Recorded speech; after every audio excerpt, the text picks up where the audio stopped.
Bismillahirrahmanirrahim. Alhamdulillahirabbil alamin wa bihi nasta'in ala umurid dunya waddin. Wassalatu wassalamu ala sayyidil mursalin sayyidina wa habibina wa syafi'ina wa maulana Muhammadin wa ala alihi wa sahbihi ajma'in, khususan man sannafa hadzal kitab rahimallahu ta'ala wa nafa'ana bihi wa bi ulumihi wa bi ulumihi wa bi ulumihi wa fid dharaini amin. Al-Fatihah. A'udzu billahi minasy syaithanir rajim. Bismillahirrahmanirrahim. Alhamdulillahi rabbil alamin arrahmanir rahim maliki yaumiddin. Iyyaka na'budu wa iyyaka nasta'in ihdinas siratal mustaqim siratal ladzina an'amta 'alaihim ghairil maghdubi 'alaihim waladdallin. Amin. Bismillahirrahmanirrahim. Para asatidz, para jamaah sekalian, melanjutkan pembacaan kitab Futuhul Ghaib karya Al-Qutbur Rabbani Syekh Muhyiddin Abdul Qadir Al-Jailani radhiyallahu anhu wa qaddasallahu sirah. Kita masih membahas makalah yang ke-54. Makalah yang ke-54 ini mengenai orang yang ingin usul sampai kepada Allah dan bagaimana caranya agar bisa sampai kepada Allah. Di pertemuan terakhir kita sudah membahas apa yang disampaikan oleh Tuan Syekh, bahwa kata beliau, siapa orang yang ingin akhirat maka wajib hukumnya zuhud terhadap urusan dunia. Dan barang siapa yang menginginkan Allah, maka wajib baginya zuhud dalam urusan akhirat. Dia selama di hati manusia, selama di hati kita masih ada syahwat, masih ada keinginan, masih ada kesukaan dari berbagai macam hasrat-hasrat duniawi, keinginan-keinginan duniawi dan kelezatan-kelezatannya, baik berupa makanan, minuman, pakaian, pernikahan, rumah, kendaraan, kekuasaan, bahkan sampai punya keinginan agar dia menjadi ahli dalam sebuah ilmu fikih, jadi ahli hadis, jadi ahli Quran, jadi ahli nahu, jadi ahli falak. Bahkan kalau dalam hatinya masih ada keinginan dia agar kemiskinannya hilang dan dia menjadi orang yang kaya raya, kalau masih ada di dalam hatinya seperti itu, kata Tuan Syekh, falaisa bizahidin haqqon, dia bukanlah orang yang zuhud secara sungguh-sungguh. Dia bukan orang yang sehakikatnya zuhud, bukan. Dia belum dianggap sebagai orang yang betul-betul zuhud, bukan. Kenapa? Kata Tuan Syekh, alasannya karena semua itu masih membuat nafsunya, keinginannya tercapai. Nafsunya masih merasakan kenikmatan terhadap hal itu. Dia masih suka terhadap hal itu. Bahkan dia masih suka sama dunia. Kalau dia menjadi ahli hadis, maka dia tidak mau ahli hadis dia ini menjadi hilang. Kalau dia lagi punya kekayaan, masih nggak mau dia kekayaannya itu hilang. Pokoknya semua yang dia inginin, pengennya bako, pengennya masih kekal semua. Inilah yang membuat dirinya belum sampai kepada tingkatan orang yang zuhud. Terus seperti apa dong? Harusnya, kata Tuan Syekh, dia harus berjuang mengeluarkan segala itu, hasrat-hasrat duniawi itu dari hatinya dia. Sehingga yang dia lihat hanyalah yang memberikan, bukan yang dilihat adalah barang yang diberikan. Di sini kata kuncinya. Manusia melihat yang memberikan, yang dilihat adalah siapa yang memberi, bukan yang dilihat barang yang diberi. Ini bedanya orang yang zuhud sama yang tidak zuhud.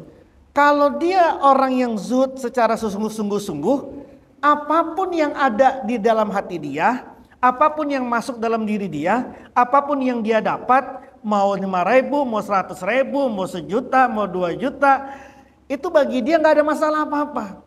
Karena yang dilihat bukan nilainya, yang dilihat adalah siapa yang memberinya, al-mun'imnya. Siapa al-mun'imnya? Allah Subhanahu wa Ta'ala. Pun juga begitu, ketika dia lagi dapat musibah, lagi dapat sesuatu yang buruk, lagi dapat cobaan, lagi dapat bala, dia tetap tidak merasakan kekacauan dalam hidupnya. Kenapa? Karena dia yang melihat, yang dilihat bukan balanya, bukan ujiannya. Yang dia lihat adalah siapa yang memberi ujian. Kalau orang sudah melihat siapa yang memberi, maka yang dirasakan sama dia syukurnya bukan kepada barangnya, syukurnya kepada siapa yang memberi. Tapi kalau orang ini melihatnya kepada barangnya, maka dia akan bersyukurnya kalau barangnya sesuai sama dirinya. Kalau tidak sesuai dengan dirinya, dia nggak bersyukur. Padahal manusia punya kecenderungan tidak pernah berhenti untuk minta. Kalau udah dikasih 1, pasti akan minta 2. Bahkan 3, 4, 5, 6 sampai ke 10 terus. Sehingga dia pengennya Allah ikut di ritmenya dia. Kalau dia pengen A, ya A. Kalau dia pengen B, ya B. Pengennya seperti itu. Itu orang yang melihat sesuatu dari barangnya, bukan kepada yang memberinya. Kemarin sudah dicontohkan secara jelas. Orang kalau cinta kepada seseorang, maka yang diberikan oleh kekasihnya, mau apapun saja yang diberikan, maka itu sangat berharga. Dulu zaman-zaman di pondok dulu belum ada cetan, belum ada apa segala macam. Ada santri dikasih selampe harganya 10.000, itu Masya Allah dipegang sama orang aja nggak boleh itu. Padahal harganya 10.000, bahkan 5.000 mungkin. Karena yang dilihat bukan selampenya. Mungkin bagi orang yang lain, apa sih itu kayak begitu? Ini selampe anak pondok dulu itu. Anak pondok karena belum ada cet-cetan dulu, main surat-suratan. Dikirimin selampe itu. Masya Allah itu. Karena yang dilihat bukan barangnya. Yang dilihat adalah siapa yang memberi. Kan sama seperti kita ketika dikasih oleh Pangarsa Abah uang 500 perak. Uang dikasih sama Pangarsa paling 5.000 perak dikasih sama Pangarsa Abah. 5.000 perak kan secara nominal kan apa sih? Tapi bukan 5.000-nya yang kita lihat. Siapa yang memberinya? Nah, itulah bedanya orang yang zuhud dengan yang tidak zuhud. Orang yang zuhud, kata Tuan Syekh, orang yang melihat semua yang diberikan, semua yang ditahan bukan kepada barangnya, tapi kepada siapa yang memberikannya. Itu. Maka dilanjutkan oleh Tuan Syekh di sini. Setelah menyatakan hadis az-zuhdu fid dunya yurihul qalba wal jasada. Orang kalau urusan zuhudnya itu sudah, urusan dunianya itu sudah zuhud, maka hatinya, jasadnya akan bikin enak. Kalau dia zuhud, coba Anda jualan cuma laku 5, nggak pakai zuhud, itu hati nggak enak, kemudian badan juga tidak enak, tidur nggak enak, pikiran kagak enak, gitu ya. Kenapa? Karena dagangannya cuma laku 5.000. Kenapa? Karena nggak ada zuhudnya. Tapi ketika dia zuhud, ya sudah rezekinya cuma 5, dia zuhud, dia tenang, ya maka hatinya enak, kemudian jasadnya juga enak, hatinya juga enak, tidurnya juga nyenyak lagi. Kenapa? Karena dia ngelihatnya kan tipis banget bedanya. Perspektif aja, tolak ukurnya, tolak penglihatannya ada di mana? Kepada barangnya atau kepada yang memberinya. Nah, kata Tuan Syekh kemudian, famadama fi qalbihi syai'un min zalika, famadama maka selagi masih ada fi qalbihi di dalam hatinya syai'un apa sesuatu min zalika dari demikian itu, dari urusan-urusan duniawi masih ada di dalam hati kita, nggak cuma di tangan nih, tapi di dalam hati kita. Selama urusan-urusan dunia masih ada di dalam hati kita, fal humumu maka kegalauan, wal khaufu dan ketakutan, wal wijlu dan kepanikan, qaimun pasti ada, fil qalbi di dalam hati. Orang itu galau karena ya hatinya masih terpaut terhadap sesuatu. Orang itu takut besok lo Senin ini udah mulai pada sekolah, ini bayaran juga belum, baju juga belum, kan masih galau gitu kan. Kenapa galau? Karena masih ada di urusan, ya adalah, masa kagak ada sih urusan di urusan mah ada. Siapa sih manusia nggak punya urusan? Tapi urusanmu ada di hati apa di tangan? Ada masukin ke hati atau masukin ke tangan nih urusannya. Kalau cuma sampai ke tangan, sudah tenang-tenang saja. Sudah tenang-tenang saja. Sudah ya usaha ya tetap usaha. Nggak pakai khauf, nggak pakai panik, nggak pakai segala macam. Nggak mungkin orang nggak punya urusan. Selama dunia kita masih ada di dunia, pasti punya urusan dunia. Tapi masalahnya urusan dunianya di tangan atau di hati. Cuma sampai di tangan apa cuma sampai di hati? Kalau sampai di hati itu urusan dunianya, ya pasti itu mengalami kegalauan, ketakutan dan kepanikan. Wal khizlanu, dan kehinaan, lazimun, pasti, lahu padanya siman. Wal hijabu, dan terhijab, terhalang, anillahi azza wa jalla, dari Allah azza wa jalla, wa an qurbi, dan dari dekatnya kepada Allah, itu mutakashifun, tebal, mutarakimun, sangat tebal gitu ya. Mutakashifun tebal, mutarakimun sangat padat, sangat tebal, sangat padat. Jadi hijabnya itu enggak 1 senti, tapi udah 5 senti itu hijabnya itu. Bukan 1 senti lagi, udah 5 senti itu hijabnya itu. Mutakasifun mutarakimun, falayan kasifu, maka tidak bisa terbuka.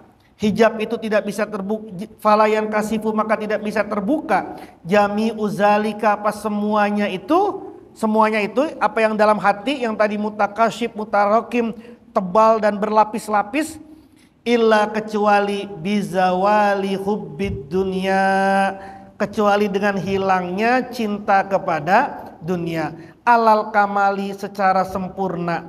Wa qat'il alaiki, dan memutus hubungan-hubungan, memutus kaitan-kaitan, bi asriha, dengan semuanya dunia. Gak ada yang bisa nilangin galau kalau bukan karena hilangin dulu keinginannya. Orang kalau keinginannya itu sudah hilang atau sudah menipis, galaunya juga pasti akan hilang. Ini semakin tinggi hubudnya, cintanya ini semakin tinggi, ya galaunya juga semakin tinggi. Gak bisa itu dibuka pakai apa-apa, kecuali dengan zawali hubbid dunia. Dah, titik. Summa yazhadu, kalau tadi urusan dunia, jelas ya urusan dunia. Pokoknya kalau ibadah karena urusan dunia, apa segala macam karena urusan dunia. Sekarang yang terakhir kata Tuan Syekh, summa yazhadu. Kamu nggak cukup nih urusan zuhud terhadap dunia aja, nggak cukup. Tapi summa yazhadu, kemudian zuhud fil akhirati, di dalam urusan akhirat. Nggak cukup zuhud dunia, itu nggak cukup. Dia harus sampai kepada zuhud urusan akhirat. Apa sih zuhud urusan akhirat itu apa sih?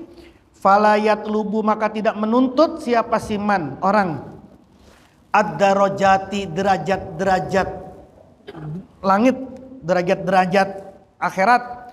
Wal manazila, dan tingkatan-tingkatan al-aliyati, yang tinggi. Dia tidak ingin, ya Allah pokoknya saya nanti ada di surga lapis 7 ya. Tidak ngejar itu. Wal khuro, dan tidak menuntut bidadari. Pokoknya nanti harus ada bidadari ya, 72 bidadarinya pokoknya. Si ini aja 1 udah kayak begitu, udah bosan. Pokoknya 72 nanti. Nggak nyari gitu ya. Wal wildana, dan anak-anak maksudnya pelayan-pelayan, karena pelayan-pelayan, bocah-bocah pelayan, pokoknya nanti saya di surga pengen dilayanin. Waduro, dan bangunan-bangunan. Wal kusuro, dan istana-istana. Wal basatina, dan taman-taman. Wal marokiba, dan kendaraan-kendaraan. Pokoknya nanti saya di surga pengennya rumahnya besar, ada ininya, ada itunya, ada itunya. Saya di dunia bodo amat kayak apa kayak, yang penting nanti surga saya pengennya kayak begini. Saya nanti kalau kurban pokoknya yang gede. Kenapa? Biar nanti tunggangan saya gede juga nanti di akhirat. Gitu ya. Itu fala wal khiyal wal khayla, dan kuda. Dihususkan lagi nih kuda. Kalau zaman dulu kan yang paling hebat kuda. Kalau sekarang wal khayla dan apa lagi? Diede. Diede. Wal khula dan perhiasan-perhiasan, wal ma'akila dan makanan-makanan, wal masyariba dan minuman-minuman, wa ghairu zalika dan selain itu semua, mimma dari sesuatu a'addahu yang menyiapkanhu pada Allah siapa Allah Ta'ala li ibadihi pada hamba-hambanya Allah al-mu'minina yang orang-orang mukmin. Allah memang menyiapkan, kamu kalau melakukan seperti ini nanti akan dapat ini, kalau kamu melakukan seperti ini nanti kamu dapat pahala sebesar ini, kalau kamu melakukan ini nanti dapat kendaraan berupa ini nanti di surga. Allah siapin memang itu. Tapi kata Tuan Syekh, kalau kamu ibadahnya itu untuk mengejar itu, untuk pengen dapat itu, pengen dapat surga dan isi-isinya itu, maka kata Tuan Syekh, engkau masih belum dianggap zuhud. Karena dia belum zuhud secara akhirat. Falayat lubu, maka jangan menuntut, maka tidak menuntut siapa man ala amalihi atas amalnya man. Atas amalnya kita ini jangan menuntut jazaan, balasan, au ajron atau pahala minallahi azza wa jalla, dari Allah azza wa jalla, albattata sama sekali, la dunia, tidak urusan dunia, wala ukhra dan tidak juga urusan akhirat. Kalau tadi urusan dunia ya sudah terserah Allah mau ngasih apa, kita melihatnya adalah Allahnya. Urusan akhirat udah ibadah saja, nggak usah ibadah karena mengharapkan pahala, karena mengharapkan balasan. Boleh nggak? Boleh, tapi itu masih level kecil. Kalau kamu dianggap sebagai orang yang zuhud, orang yang orang yang khusus, ibadahlah, jangan ngarepin apa. Sebagaimana engkau ini mengabdi kepada suamimu, gak ngarepin apa-apa kecuali memang karena khidmatnya, karena memang sayangnya dan cintanya kepada si suami ketika pengantin baru.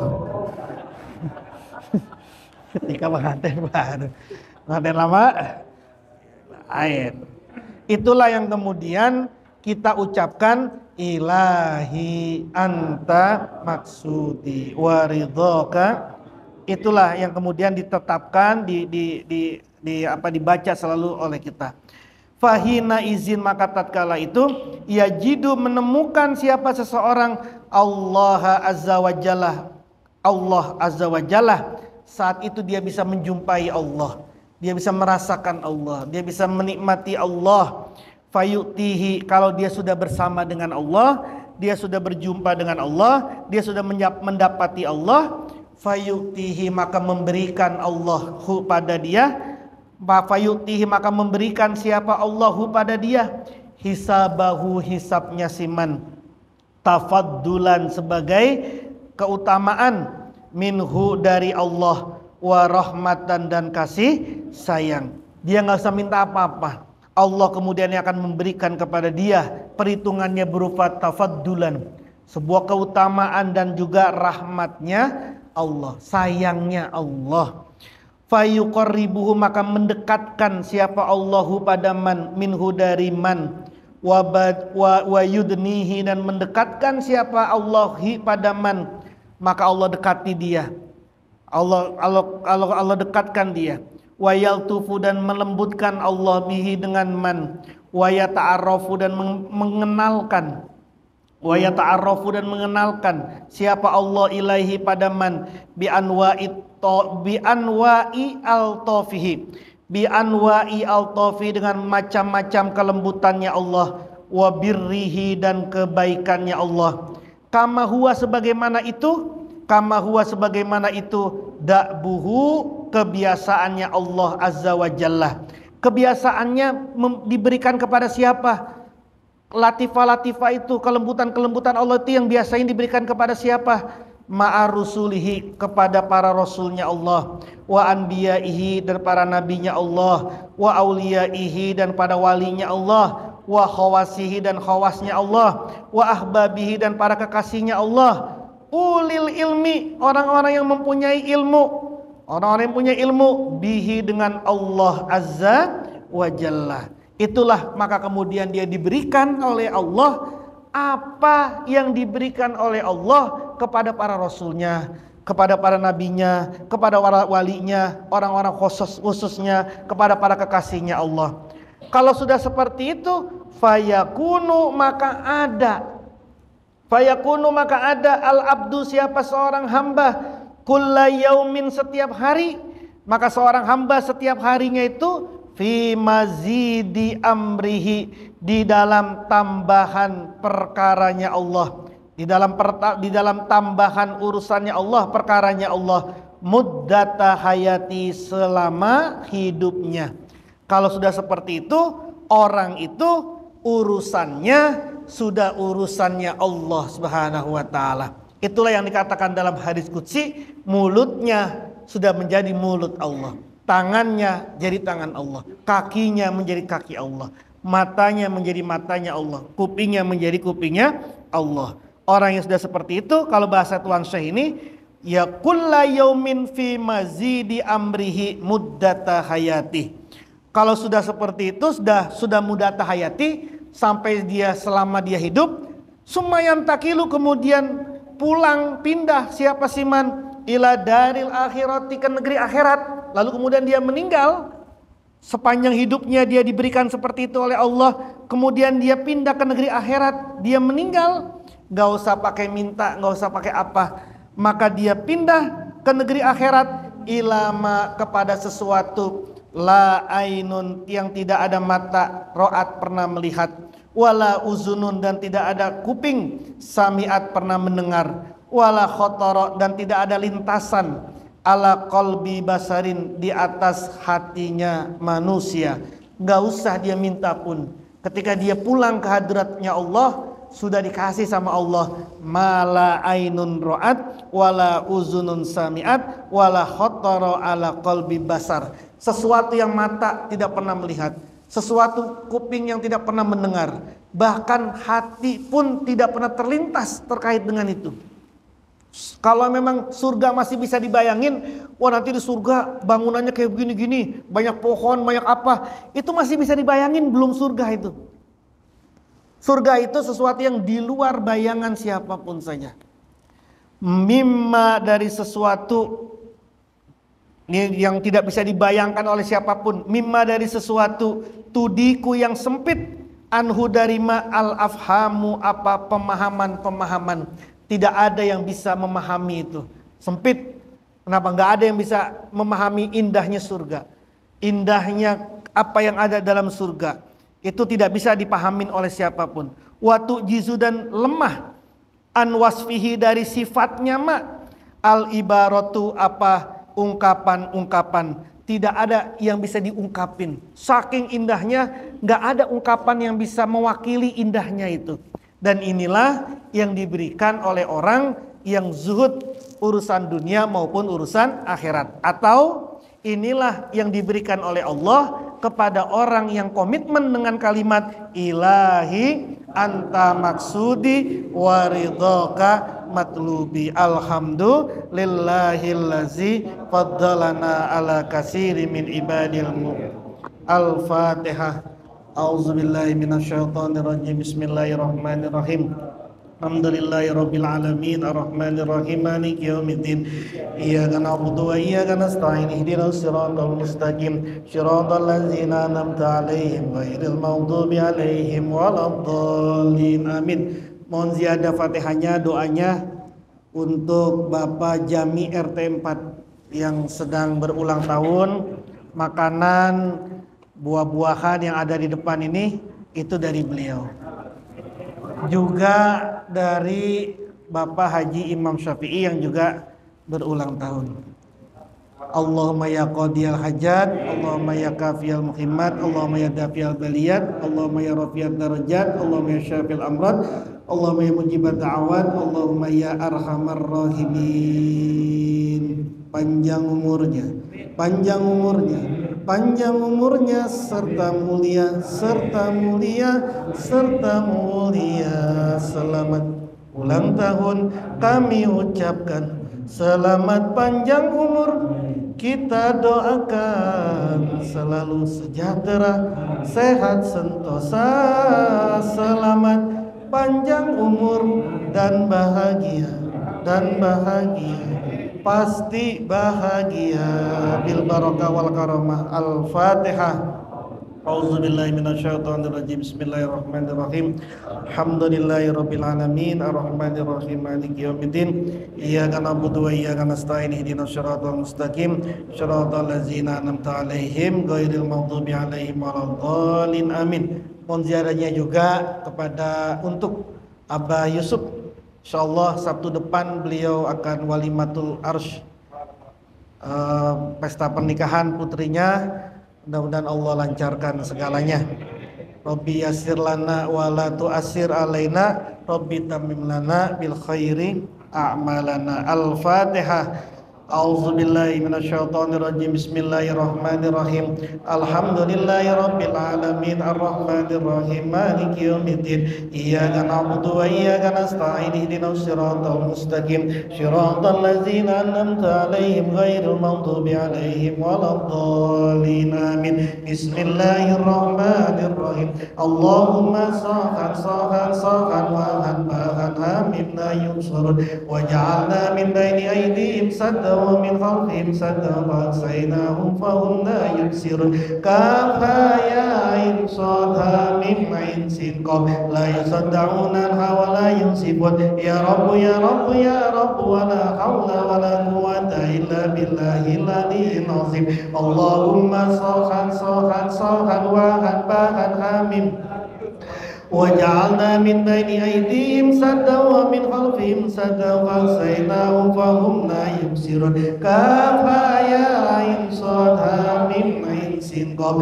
la yusaddauna wa la yunsifun. Ya Rabb ya Rabb ya Rabb wa la hawla wa la quwwata illa billahil aliyyil azim. Allahumma sahhan sahhan sahhan wa hanbahan hamim la yunsurun waj'alna min baini aydihim sadda wa min khalfihim sadda fa'asaynahu fahum la yubsirun.